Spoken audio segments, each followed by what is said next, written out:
Hey guys, I'm Hellhound, and I'm really excited for Halloween coming up soon. It's October, it's my favorite time of the year, I love the fall, and I've got all kinds of exciting Halloween adventures planned. Me and my buddy Dr. Guts from my other show, Into the Pit, we went to a few Halloween shops, explored some cemeteries, went to some abandoned houses, and I know we're going to, him and I and some other friends are going to go to, the haunted fun houses where you pay admission and they jump and scare you and stuff, and went to some pumpkin patches, some haunted hay rides, all that fun stuff. Also the zombie walk on October 22nd, which is the 4th annual one here in my town, so I need to get my costume and makeup ready for that. And there'll be a Halloween party right after, too, so all kinds of really fun Halloween activities coming up. I love this time of year. It's going to be really exciting, it's going to be a lot of fun. It's going to be a very eventful October, just like last year. So I'm excited for that. But yeah, I just want to share that with you. I figured I'd do another review today, another movie review. Early on in my show, I reviewed Creepshow, the 1982 horror anthology, which was written by horror master Stephen King and directed by another horror master, George A. Romero, known for the Living Dead films. Well, maybe just the Dead films, really. Night of the Living Dead's the only one that had the Living Dead in the title. But anyway, that was one of my earliest videos, and I was a lot more amateur back then. I wasn't quite as used to being in front of a camera as I am now. Not that I'm like really professional now or anything, but I noticed that I paused a lot, and I wasn't quite as good at it as I am now. Not that I've improved a whole lot, but but anyway, After I reviewed Creepshow, I talked a little about the sequels, Creepshow 2, the atrocious Creepshow 3, which isn't even worthy of having the name Creepshow. I'll just skip over that piece of garbage. And also Tales from the Dark Side, the movie, which is probably the closest thing we'll ever get to a true Creepshow 3. But yeah, I figured, I talked about Creepshow 2 a lot, but I didn't really cover it all in length, so I figured it deserves its own video, and so that's what I'm going to do today. I'm going to review Creepshow 2. I think it definitely should have its own review. It's a good movie. The sequel to the awesome Creepshow for 1982. It's not quite as good, but it's pretty close. It's pretty up. It's definitely a must-see. Stephen King and George A. Romero both co-wrote it. It was, Stephen King wrote the stories and Romero wrote the screenplay, but it was actually directed by Michael Gornick this time.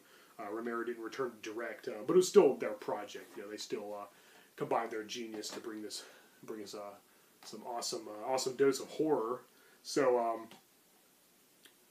there's only 3 stories this time. And in the first movie, there's 5 segments, also with the wraparound with, Tom Atkins abusing his young son, Billy, who he repeatedly tried to take his beloved Creepshow comic book away, and then Billy finally got revenge with a voodoo doll, which he ordered from one of the ads in the Creepshow book. Great movie, great segments. My favorite definitely being Something to Tide You Over, which is where Leslie Nielsen gets revenge on his ex-lover and her, the one she cheated on him with, by burying them up to their necks in the sand and letting the tide come in and drowning him. Leslie Nielsen was really scary in that role, and it's pretty cool seeing him play a serious character for once. He was also in the movie Prom Night, which is like the only other horror movie I can think of that he was in. He's mostly a comedian. My second favorite being The Crate. Those are both the highlights of the original Creepshow for me.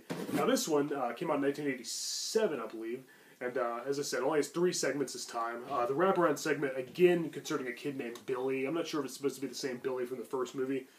This time he's not dealing with an abusive father, but instead a bunch of local bullies. Other kids that are constantly mocking him and making fun of him, trying to keep his comics away, and things that he ordered from the ads within the comics. So, and I love the animation. I love the cartoons. It's so cool. This time the creep who tells the stories.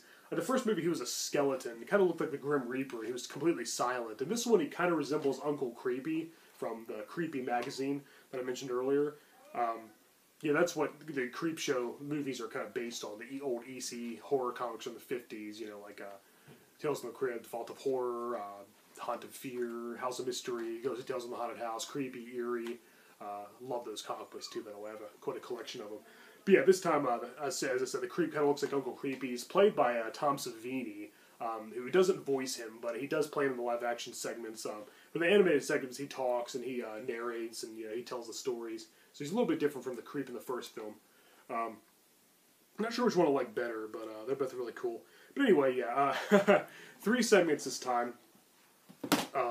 The first one is Old Chief Woodenhead, which concerns an elderly couple who own a store like out in the middle of, I think it's in Arizona, kind of in the middle of nowhere, like a town that isn't really thriving anymore. They're kind of struggling because they don't get as good business as they used to. But anyway, a nice Native American, an older Native American man comes by and gives them some valuable treasures that belong to his tribe in return to a debt that that his tribe owes them. At first, they don't want to accept, but they do anyway. And then eventually, what happens is that Native American man's nephew breaks into the store with two of his cohorts. Of course, the token fat guy is one of them. He's got a shotgun. He's threatening to rob them. He wants to steal their treasure. And basically, well, there's kind of a spoiler, but it's kind of obvious what's going to happen. They have like one of those cigar store Indian statues in front of the store, and it comes to life and gets its vengeance. And yeah, it's an okay segment, but I don't know. It's kind of typical. It's kind of basic. It's kind of like the first segment of the original Creepshow, which is called Father's Day, with a zombified dad. He's a reanimated corpse comes back and he wants his cake. It's just so basic. Like, there's just not much to it. And you already know what's going to happen. It's predictable. It just kind of plays out like kind of a generic slasher, and with really unfulfilling kills. The death scenes are really like, there's no tension. There's really no tension. There's no suspense. I mean, I guess it's not a full-length movie, so they had to kind of cram a lot into kind of a short running time. It's just a segment. And I do wish that there were 5 segments, but I guess they did want it to be a little longer. Originally, they were going to have the Cat from Hell, another story by King, which actually appeared in Tales from the Dark Side of the movie. And there's another one called Pinfall, which is going to be about 2 rival ghostly bowling teams. I thought that would have been cool. So it would have been cool if they had 5 segments, but only 3 this time. And yeah, the first one, Old Chief Woodenhead, isn't all that great. I'd give it like a C. It's just, it's just so basic, and you already kind of know what's going to happen. The one lead, the Native American robber, the bad boy, he's got really long hair. He's talking about how good looking he is and how pretty his hair is, and so his comeuppance going to have something to do with his hair. Yeah. Scalping. I didn't give it away. It's obvious. You'll see it coming as soon as you start the damn movie. But yeah, Holt McCallany plays him, that guy, and you can tell he's not really Native American. He just wore a wig and has a massive tan, but they pull it off. But yeah, you really do kind of feel bad for the old couple, and you do want to kind of root for the cigar store Indian statue, which was a good special effect, by the way. It looked like a real statue come to life, way better than the CGI crap of today. It's a good costume, good makeup effects. But yeah, just so predictable, and I don't know, it just could have been that much more. It wasn't really scary or all that interesting, but it is pretty amusing, I guess, to say the least. So yeah, that's the first segment. It's good to get it out of the way because it's kind of weak. But anyway, what really makes the movie is the next segment, the middle segment, the Raft. That's the second story out of 3 in the movie, and it really makes it worth the watch. In fact, every time I watch it, I almost wish that they would have just made a long, full-length, 90-minute movie all about that. It's about 4 teenagers that go to a lake to do some swimming. They swim out to one of those wooden dock-looking rafts in the middle of the lake. Me and a couple of my friends, by the way, have actually been to a few lakes like that before. We went swimming. It was really fun. I thought about Creepshow 2 the whole time. It was awesome. But anyway, there's a monster in the lake that kind of looks like a giant trash bag, but it kind of looks like when in close-ups, it looks kind of plant-like, and they just dismiss it and think it's an oil slick, despite one of the teens seeing a duck getting absorbed into it, and also he noticed that it seems to be moving and coming towards them. Really creepy, really good suspense. But yeah, it ends up devouring them one by one. In a really disturbing way. The effects of the creature itself aren't really that great. Just kind of looks like, as I said, a trash bag. But when it actually shows it devouring people and dissolving their flesh like into skeletons, that's actually pretty scary and really well done. I think it was really believable. Kind of reminds me of the Blob in a way.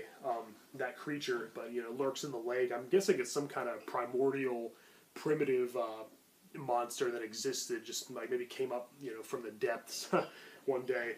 But yeah, this great suspense, great tension, great kills, great effects, really good acting from the teens as well. We got the muscle-bound meathead jock character, then the kind of shy, more timid guy who turns out to be kind of a rapist. He kind of takes advantage of one of the girls like towards the end. But one of the girls mentions that Halloween is close by, so I imagine it being really cold. I guess it's October, so how appropriate. But it'd been really, that water would have been freezing. I don't know if it was a good time to go swimming, but it was a really nice looking lake, a really cool location. It didn't really look like fall to me, but I think that one was filmed in Arizona as well, if I'm not mistaken. And, just like Old Chief of Woodenhead, which I think was also filmed partly in Utah. But yeah, the Raft is definitely the best segment of the entire film. It really makes this movie. And if it had been a really weak entry, Creepshow 2 wouldn't have been all that good. But the Raft really makes it all the while. That and the animated wraparound segments, which I find really cool as well. But I will say, they smoke a joint when they get to the Raft, and how exactly did they keep it dry? I mean, they really and a lighter too. Once submerged in the water, the lighter wouldn't have worked, and the joint would have been soaking wet. So how'd they light it? They should have shown a scene where he kept it like in a plastic bag, like in the pocket of his trunks or something, because that didn't make any sense. That was definitely a goof on the filmmaker's part. I can't believe nobody noticed that. Also, there's a part where the monster, which they call an oil slick, they think it's an oil slick. That's what they dismiss it as. Oh yeah, the lake monster pulls somebody through the dock, and it rips, it busts part of the wood. But several shots after that shows the wood intact. And I'm not really sure whether the monster didn't just devour the entire raft. I don't know. Maybe wood is like high in fiber or something. And maybe it was on a diet. I don't know. But I guess just like human flesh. Or, well, animals too, because it devoured that duck at the beginning. But yeah, the Raft is freaking awesome. Definitely watch this movie for that. If you can, also check out the short story written by Stephen King that it was based upon. It's really graphic and really descriptive. Like the way he describes the monster devouring the teens is really gruesome and definitely paints a really good visual. But you actually get to see it happen when you watch Creepshow 2. So yeah, definitely check it out, mostly for that. The next segment's called The Hitchhiker, and it's okay. It's probably my least favorite segment, honestly, even next to Chief Woodenhead. Basically, this cheating woman, she's cheating on her husband with some gigolo at the beginning. She's played by Lois Childs, who was also a Bond girl. She played Holly Goodhead in Moonraker, which is one of my favorite Bond movies, actually. Yes, I said it. Moonraker's awesome. Bite me. It's hilarious. It's amusing. But anyway, Lois Childs. And, she's a cheating wife, and, she just pretty much driving her car the whole time. She actually hits this hitchhiker, hit and run. She leaves the scene of the crime, and then she sees this ghost or his zombie or something, and he looks worse every time she sees him. It continually says, "Thanks for the ride, lady." He just gets worse and worse. He gets gorier and bloodier. She even shoots him a few times with her gun she has for some reason. It's kind of weak because it's just so repetitive. You know it's going to happen. It's like, okay, she's going to see the guy she hit again. He's going to say, "Thanks for the ride, lady." It was only kind of amusing because he got gorier and seeing him take a beating. He looked worse every time you saw him, kind of like Jack in American Werewolf in London. But not as good effects, of course. But yeah, this segment was kind of weak, just kind of boring. Every time I watch the movie and it comes to the hitchhiker, I'm just kind of like, the best part's already over. They probably should have saved the Raft for last, much like they should have saved Something to Tide You Over for last in the original Creepshow, instead of that nasty cockroach segment. They're creeping up on you. That was just disgusting, instead of actually being scary. But the Hitchhiker's pretty weak. It's probably my least favorite, and every time it gets to that point, it's kind of like, I'm bored. I only look forward to the final, the epilogue of the animated wraparound segment where young Billy finally gets his revenge against the bullies using some giant Venus flytraps that he ordered from his magazine.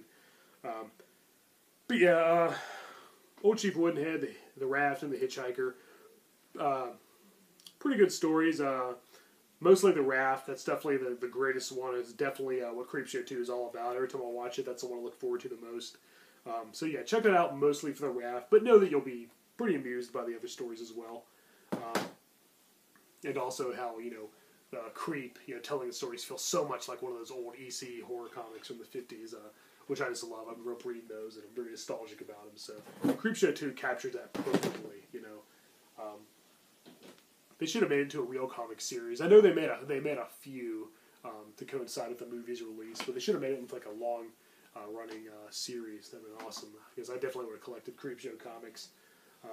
Creepshow 2, definitely check it out. Good movie. Stephen King, George Romero are great. They did a great job. Unfortunately, Creepshow 3 came out in 2006, and neither one of them had anything to do with it. It was just terrible. But if you're still hungry for more horror anthologies and the similar vein, definitely check out Tales from the Dark Side, the movie. You'll definitely get your fix with that. And also the more recent Trick or Treat, which came out in 2007. That was a good one too. And it really captured Halloween really well. So, and Halloween's coming up, so you should check that out. And definitely check this out as well. All right, guys. Well, happy October. Happy Halloween.